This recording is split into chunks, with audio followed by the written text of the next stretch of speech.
Boa noite. No programa desta quinta-feira, a nossa entrevista é com o Dr. Paulo Linhares, professor e jurista, que vai lançar um novo livro, Direitos Fundamentais e Qualidade de Vida.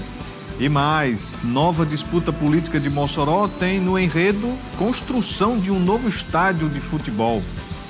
O cenário político está no ar.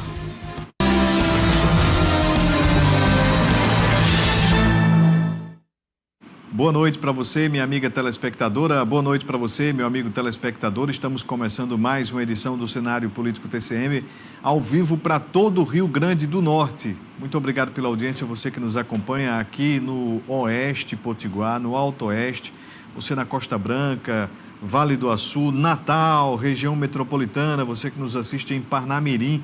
É sempre uma grande satisfação ter você aí, desta região acompanhando aqui a nossa programação. TCM é RN, e onde quer que você esteja, sinta-se abraçado por nós que fazemos aqui o cenário político. A gente fala sobre política e um assunto muito importante que é o lançamento do livro do Dr. Paulo Linhares, Direitos Fundamentais e Qualidade de Vida. Vamos fechar aqui a imagem já no começo do nosso programa, vamos falar mais, claro, sobre esta obra. O Dr. Paulo estava me contando que é o trabalho de mestrado, mas já tem doutorado e vai ser lançado também, só que este livro aqui vai ser lançado na segunda-feira que vem, dia 6, um dia depois do aniversário da Constituição Federal, que completa 37 anos agora em 2025.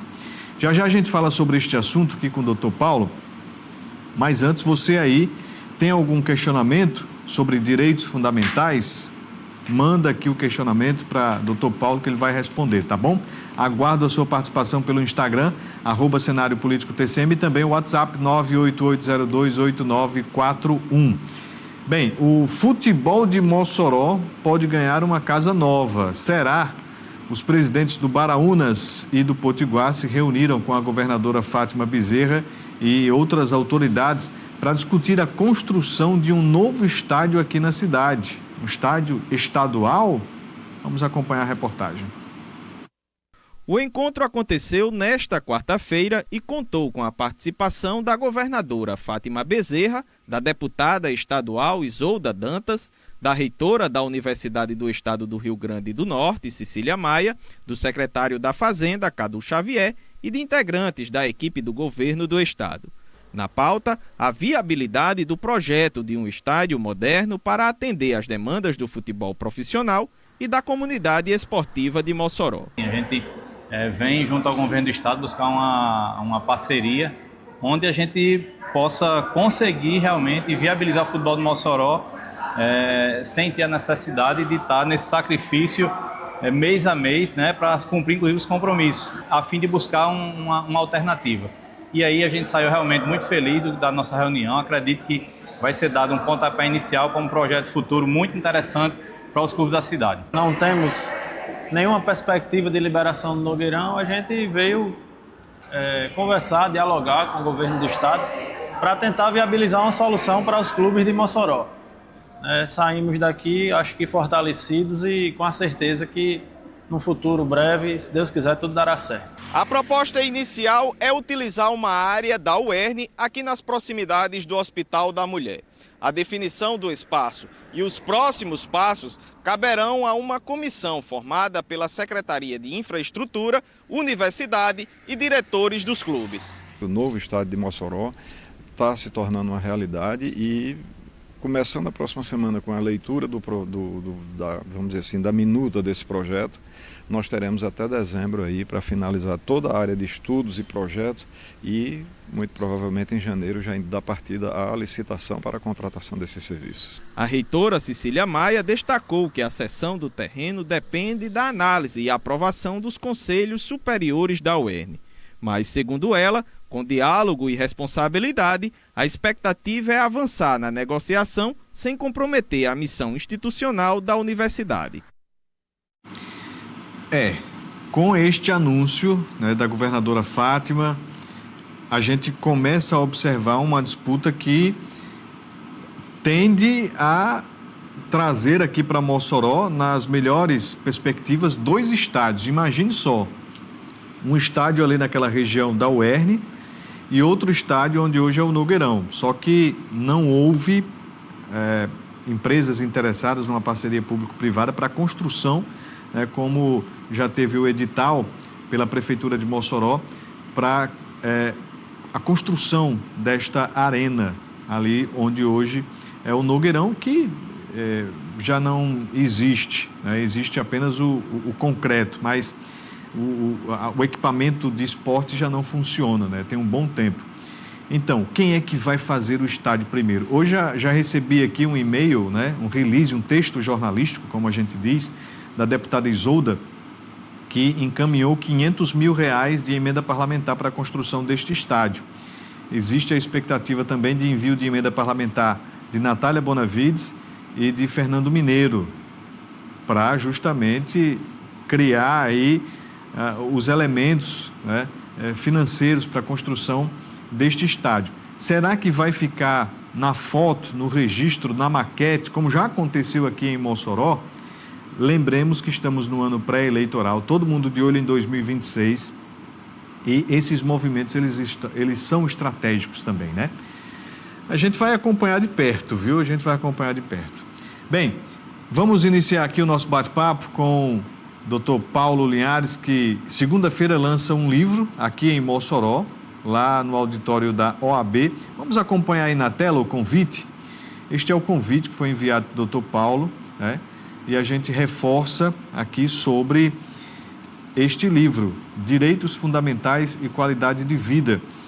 E tem aqui uma informação bem importante sobre o livro, que é justamente o prefácio. O prefácio é assinado aí por Gilmar Mendes, ministro do Supremo Tribunal Federal. Bem, vamos iniciar aqui o nosso bate-papo. Como foi que surgiu esta obra? O senhor me contava que é do mestrado. Como foi que o senhor justamente pensou essa obra, Direitos Fundamentais e Qualidade de Vida? Boa noite, doutor Paulo, seja bem-vindo ao cenário político. Muito boa noite, Ivonur, boa noite, telespectadores do cenário político, da TCM. Essa casa é uma casa que você sabe que eu prezo muito, inclusive este programa eu vim várias vezes já, E fico muito feliz pelo convite que recebi, Ivonur, para falar sobre esta minha obra, Direitos Fundamentais e Qualidade de Vida. Na verdade, eu estou lançando uma segunda edição. Eu fiz o meu mestrado em Direito Constitucional, na área do Direito Constitucional, na Universidade Federal do Ceará. E tive grandes mestres, Paulo Bonavides, Arnaldo Vasconcelos, enfim, uma pleiade de bons juristas cearenses. E, inclusive, me afeiçoei muito a esse tema dos direitos fundamentais, que era um campo de trabalho muito restrito ainda naquela época. Isso no começo dos anos 2000, E então eu terminei, na verdade, o meu mestrado no ano 2000, quer dizer, fiz uma pesquisa e eu entendi o seguinte: eu gosto de trabalhar com os direitos fundamentais, mas sem fazer uma mera repetição do que já havia. E eu compreendi sempre que há anseios da humanidade, de tempos imemoriais, há certos anseios. Por exemplo, o anseio pelo desenvolvimento econômico sustentável, o anseio por um meio ambiente equilibrado, o anseio por paz e segurança. A gente vê hoje, por exemplo, a faixa de Gaza é uma tristeza. Você vê aquelas pessoas, crianças morrendo, pessoas, mulheres, pessoas indefesas sendo trituradas por uma máquina de guerra terrível. Então é um anseio da humanidade imemorial, a questão da paz e da segurança. É outro anseio da humanidade, exatamente o que nós estamos fazendo aqui. A gente aqui está comunicando. Então, eu imagino que a humanidade sempre quis se comunicar, O direito, digamos assim, esse anseio de comunicação e de informação, de ter informação, é também um direito importante. Mas só concluindo, existe, na teoria, depois da Segunda Guerra Mundial, formulou-se uma teoria dos direitos fundamentais. Os direitos fundamentais nada mais são do que os direitos humanos, os direitos humanos. Os direitos humanos são políticos, eles estão fora da Constituição, não é? Mas quando esses direitos ingressam na Constituição, e a nossa Constituição, que está completando 37 anos no próximo domingo, não é? A nossa Constituição alberga uma tábua de direitos humanos muito, muito importantes. Quando esses direitos ingressam na Constituição, eles passam a ser chamados de direitos fundamentais. O artigo 5º, o artigo 7º da Constituição e em outros dispositivos da Constituição nós temos exatamente direitos fundamentais. Os teóricos dividem esses direitos em três gerações de direitos. A primeira geração, que eles chamam de direitos da liberdade, não é? São os direitos individuais, não é? A questão da individualidade, o direito de reunião, o direito da livre expressão do pensamento, vários daqueles direitos que estão no artigo 5º da nossa Constituição. São direitos da liberdade. Depois vieram os direitos sociais, não é? O direito dos trabalhadores, enfim, que estão no artigo 7º da Constituição, especificamente no artigo 7º. Então, esses direitos foram chamados direitos da fraternidade. Aí, veja, Bonúvio, esses direitos são direitos coletivos. Não são direitos de uma pessoa ou de outra, mas direito de uma coletividade. Ou seja, o direito dos bancários, os direitos dos ferroviários, os direitos dos estudantes. Quer dizer, são sempre categorias. Não é indivíduo, é categoria. E, por fim, foi descoberta uma outra geração de direito, que essa é muito específica, porque são direitos que não se referem especificamente a um cidadão, nem a um grupo de cidadãos. Ele se dirige para uma comunidade indeterminada e indeterminável de sujeitos. Você não tem como determinar quem são as pessoas às quais esses direitos são direcionados. Por exemplo, o direito ao meio ambiente é um desses direitos. Todos nós, a comunidade inteira, tem direito a esse. A gente tem informação da Prefeitura de Mossoró. O núcleo gestor de revisão do atual plano diretor municipal, eles vão realizar mais uma oficina temática voltada para ouvir a população de cada bairro ou comunidade sobre sugestões, críticas ou ideias para a atualização das necessidades da zona urbana à zona rural. Amanhã, sexta-feira, dia 3, o encontro vai ser na Unidade de Ensino Infantil, a UEI Maria Caldas, localizada na rua José Soares da Silva, no bairro Alto do Sumaré, das 18 às 21 horas. Vai ser à noite, tá bom? Toda a comunidade é convidada a participar para análises do bairro, bem como dos demais ali da região, Itapetinga, Bom Jesus, considerados circunvizinhos. No sábado, dia 4, a Prefeitura de Mossoró vai levar também a comunidade do Piquiri, na zona rural de Mossoró, as oficinas do processo de revisão do plano diretor. A ação vai acontecer na Escola Municipal Jerônimo Rosado, das 2 às 5 horas da tarde. No sábado vai ser à tarde lá no Piquiri, tá bom? As oficinas procuram colher a percepção popular sobre 3 grandes eixos: políticas setoriais, desenvolvimento urbano e meio ambiente. A participação da sociedade é considerada essencial para garantir que o novo plano diretor traduza efetivamente as reais demandas da cidade e da zona rural. O plano diretor, só para a gente compreender, orienta o crescimento urbano e territorial de uma cidade, no caso aqui de Mossoró, abrangendo o uso do solo, mobilidade, habitação, meio ambiente, infraestrutura, patrimônio histórico e desenvolvimento rural. Então, a gente está acompanhando também aí os passos dessa atualização do plano diretor. Bem, vamos voltar aqui o nosso bate-papo com o doutor Paulo Linhares. Doutor, o senhor falava, né, sobre essa divisão referente aí aos direitos e garantias fundamentais, mas entrou num aspecto do direito ali mais voltado para a questão da fraternidade, né? Disso que o senhor coloca aqui, né? Qualidade de vida. Como é isso? Na verdade, os teóricos que iniciaram essa questão dos direitos fundamentais, sobretudo um teórico polonês, Karel Vazak, não é? Ele foi que fez essa primeira divisão. Então ele chamava de direitos, as gerações de direitos. Havia uma primeira geração que era direitos da liberdade, havia a segunda geração que era direitos da igualdade, que são os direitos sociais, direito do trabalho, etc., direito previdenciário, e teria uma terceira geração que era os direitos da fraternidade. Posteriormente, esses direitos foram chamados de direitos da solidariedade. E eu peguei exatamente essa terceira geração de direitos e exatamente a minha dissertação de mestrado foi feita foi um estudo que eu fiz aprofundado sobre essa questão da qualidade de vida. Esses direitos com a questão da qualidade de vida, não é?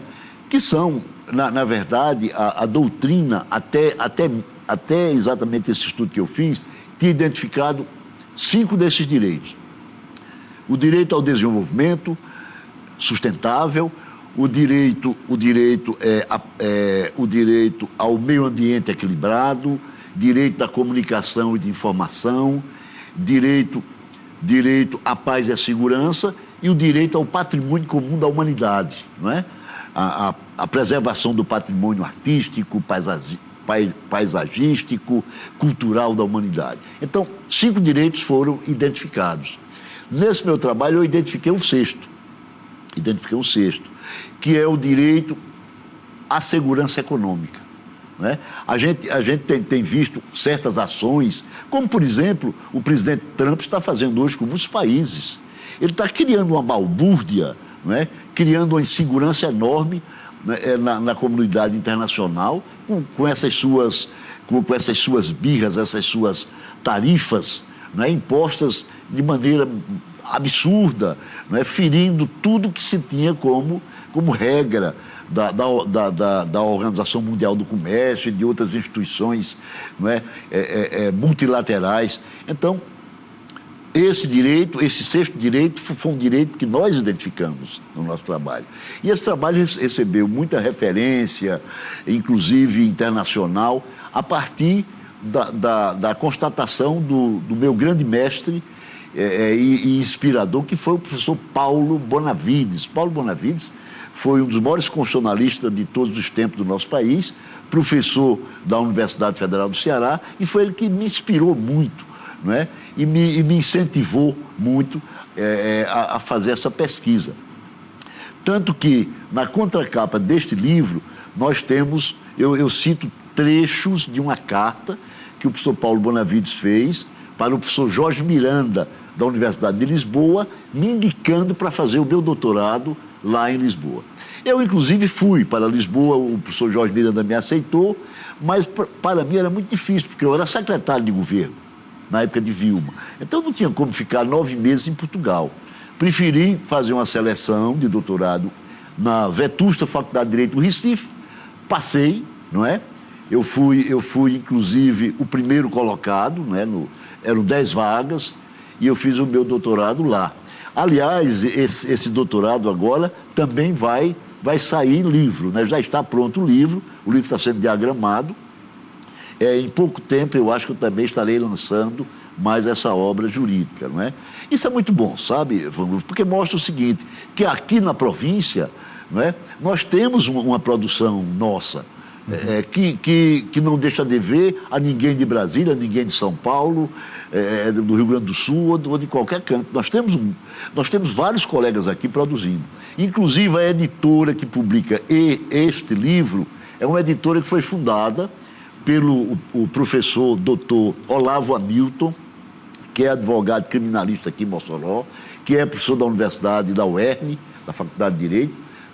Também tivemos o professor Walter Nunes Júnior, que é desembargador federal, professor da Universidade Federal do Rio Grande do Norte, e, inclusive, agora assumiu recentemente como desembargador federal na 5ª Região.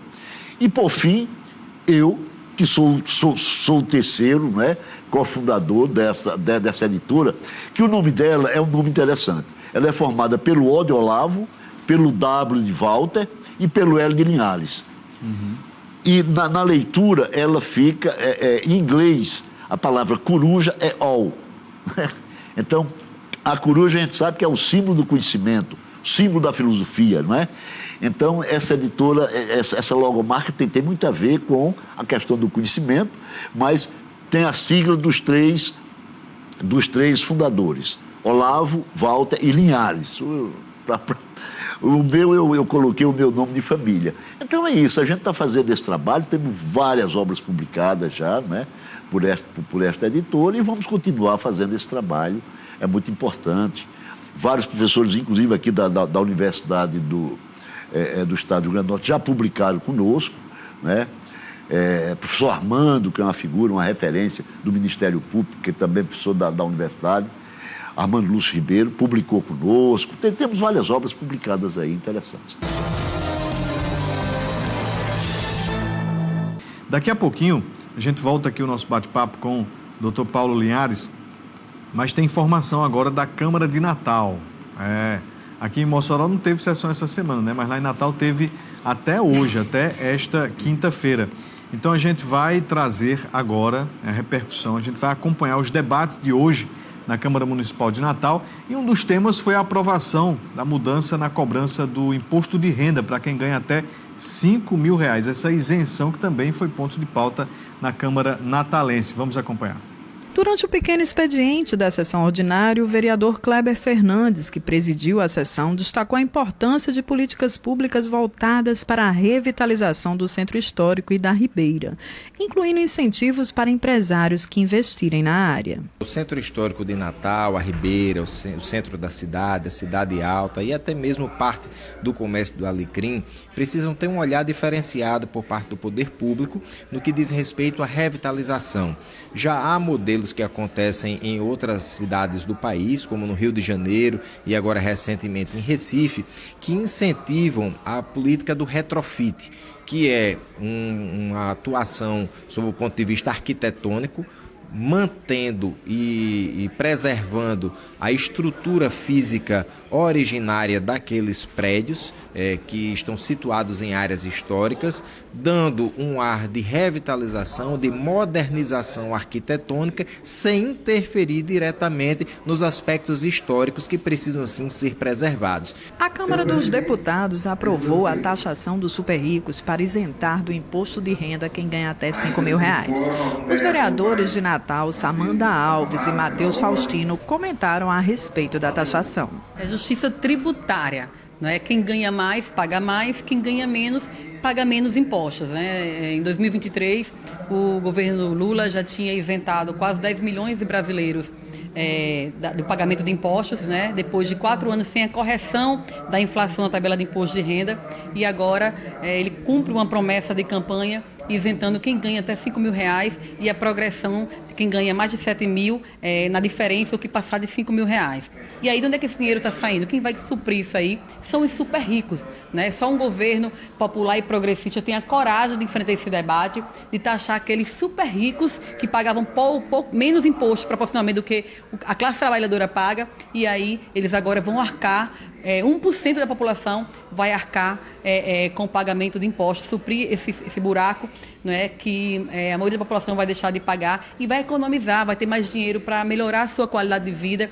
Então, tratando os desiguais, não é, de uma forma diferente, para poder a gente fazer justiça tributária nesse país que espera muitos anos e agora foi feita. O governo federal está tentando vender para a população que taxando os super ricos vai trazer um certo equilíbrio fiscal para o país, e isso é uma falácia, isso não acontece em nenhum país, inclusive os países de primeiro mundo que tentaram fazer isso, como a Alemanha, a Suécia, a Finlândia, a própria França também, que tem um governo muito mais alinhado do ideário do governo que nós temos aqui no Brasil hoje, revogaram suas leis porque viram que houve uma fuga de capital. E por que essa fuga de capital aconteceu?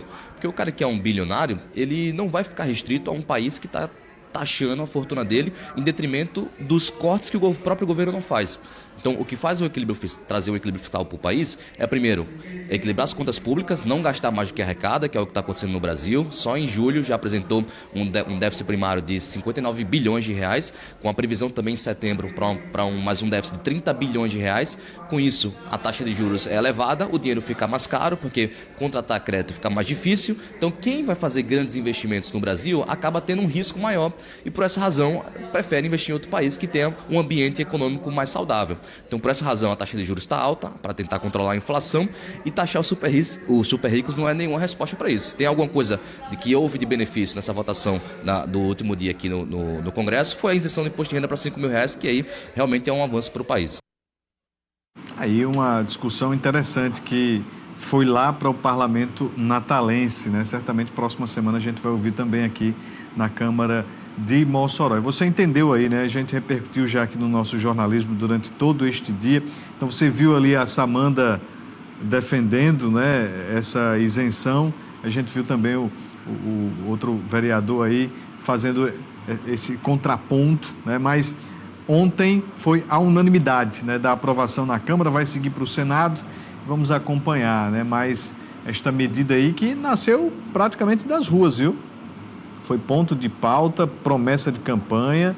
O presidente Lula vai conseguindo avançar no Congresso, mas vamos aí ficar atentos, né? Bem, vamos voltar aqui o nosso bate-papo com o Dr. Paulo Linhares, que é professor aposentado da UERN, jurista, escritor, fazendeiro também, lá de nós, lá de Caraúbas. Pequeno. Não um grande fazendeiro, mas atua também na advocacia, ele estava me contando aqui, é advogado, né, da luta. Bem, e vai lançar um livro. Vamos mostrar de novo aí o convite? Além de comunicador. Além de comunicador, exatamente. Né, reforçando que o Dr. Paulo está todas as tardes lá na Rádio Difusora. Rádio Difusora, ali no horário de meio-dia. Olha, esse convite aqui é para o lançamento, tá, do livro Direitos Fundamentais e Qualidade de Vida. É a 2ª edição. Vai acontecer o lançamento às 5 horas da tarde no auditório da OAB, aqui de Mossoró. E o prefácio, como você está vendo aí, foi escrito por Gilmar Mendes, ministro do STF. Como é essa relação do senhor com Gilmar Mendes, ele que no direito lá no STF é um garantista? Tem a ver com esse trabalho? Como foi esse contato para ele escrever este prefácio, doutor Paulo? Primeiramente, o ministro Gilmar é um dos maiores constitucionalistas hoje do Brasil e hoje com projeção até internacional, não é? Ele tem um instituto, não é? Até em Portugal hoje ele tem um prestígio muito grande, o ministro Gilmar. Além de ser, na verdade, quem lidera o Supremo é o ministro Gilmar. O ministro Gilmar eu conheci na graduação. Nós dois temos mais ou menos a mesma idade, e fizemos a graduação em Direito na Universidade de Brasília, no final dos anos 70. Né? Eu me formei em 1978. Né? O ministro Gilmar também se formou naquele mesmo ano. Né? Nós éramos colegas de turma, não é? Enfim, pagamos muitas disciplinas juntos, enfim, tivemos assim e mantivemos esse relacionamento, né, de amizade. O ministro Gilmar me recebe sempre que eu vou a Brasília, às vezes eu visito, né, ele me recebe sem agenda, e ele é um homem extremamente ocupado, né, o Supremo hoje tem um protagonismo muito grande, né, na vida política brasileira, e sempre o ministro Gilmar tem me deferido, não é? Exatamente essa atenção, não é, e tal. E eu, obviamente, que pedi que ele prefaciasse o livro. Ele fez uma apresentação, obviamente que ele leu o livro e disse o que pensava do livro, né?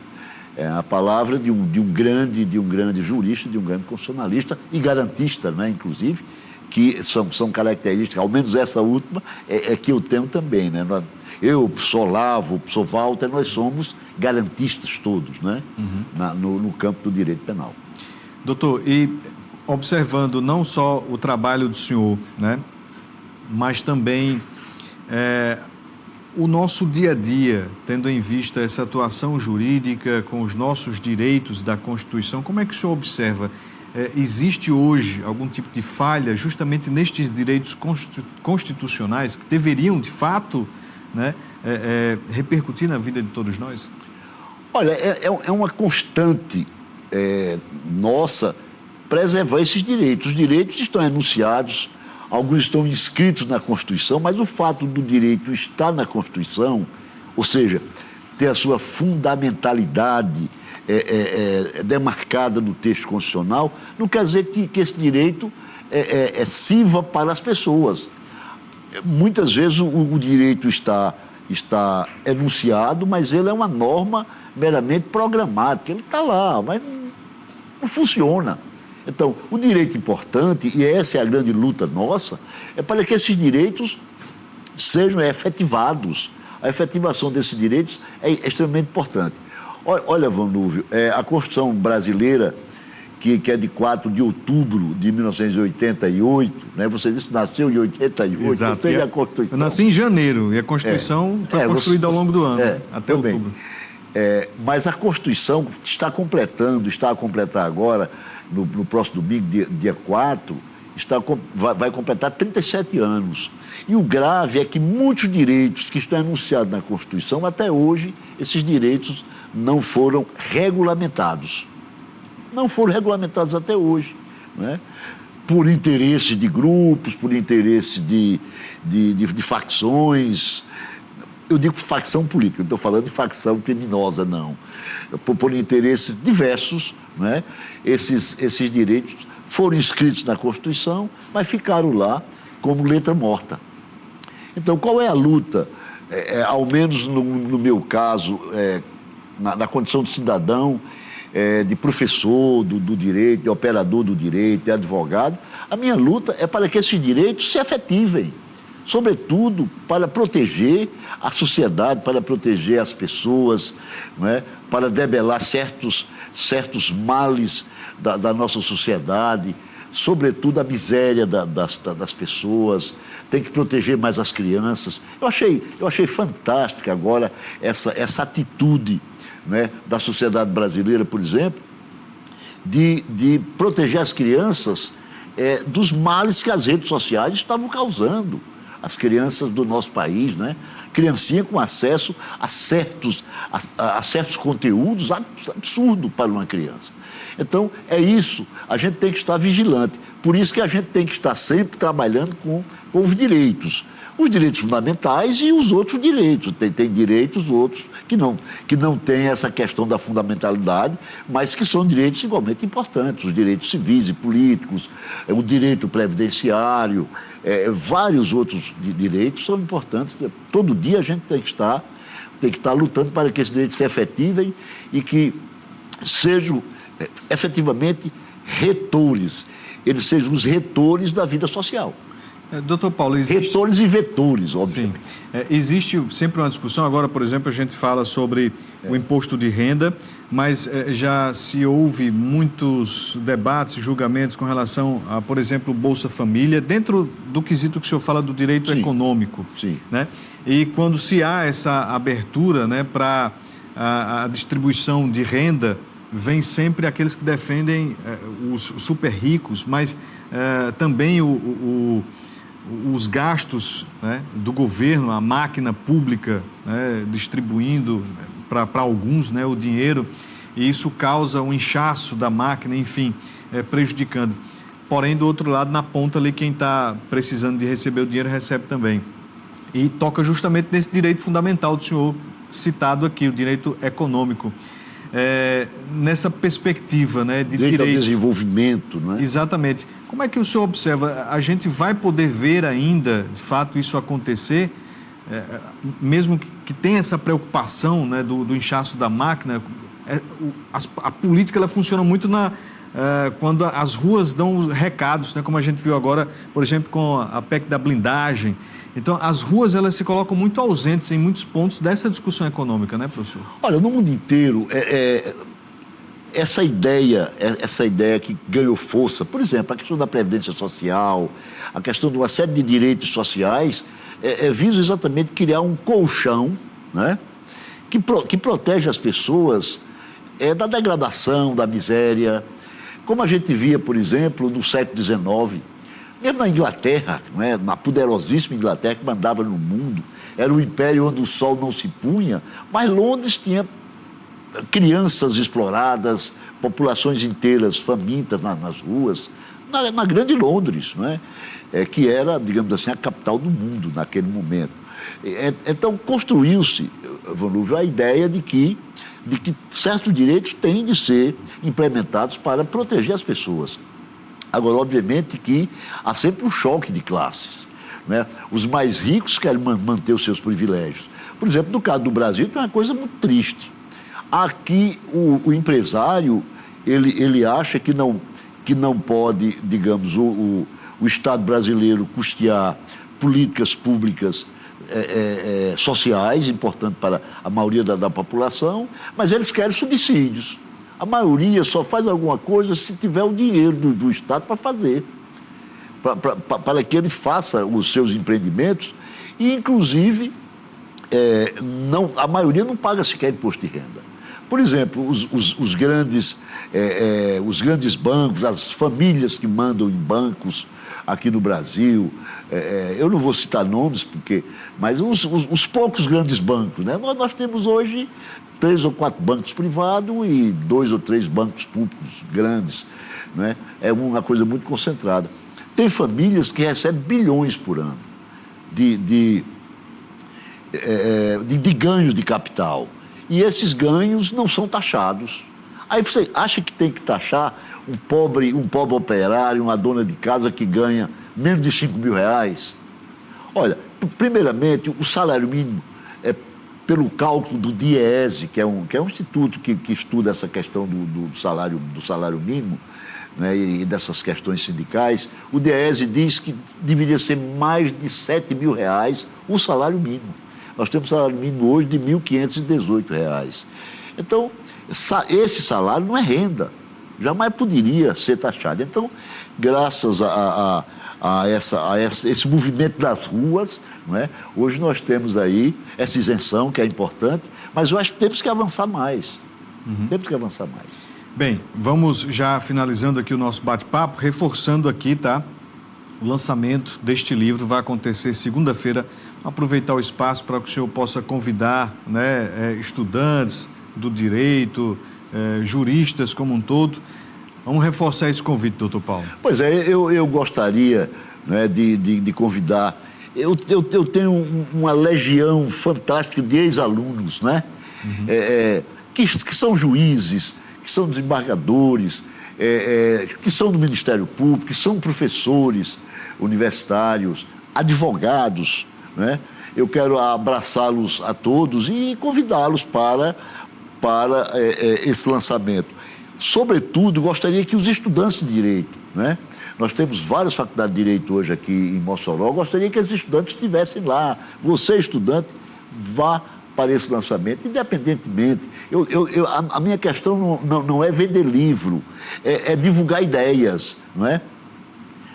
Na verdade, obviamente que os livros são, para serem feitos, tem um custo, né? Mas, na verdade, o que eu gostaria era exatamente de implementar o debate jurídico, o debate das grandes causas da nossa sociedade e as grandes apreensões do nosso tempo. É isso aí. Doutor Paulo, muito obrigado por ter vindo conversar conosco aqui no Cenário Político TCM. Seja sempre bem-vindo e a gente já deixa o espaço para outras oportunidades. Pois é. Posteriormente voltarei, Vanlúvio, com muito orgulho, voltarei aqui. Você que é meu conterrâneo, né? Isso, lá de nós. Aqui é de caraúbense para caraúbense, né? Muito bem. Os meninos de Caraúbas. Muito obrigado. Muito obrigado, seja sempre bem-vindo. Vai voltar aqui para falar sobre política, viu? Porque a cabeça do doutor Paulo também está dentro da política. Até a próxima, doutor Paulo. Você de casa, muito obrigado pela audiência. Tenham todos um ótimo feriado. Amanhã tem reprise aqui no nosso programa, tá bom? A gente volta ao vivo na segunda-feira. Até lá, um abraço.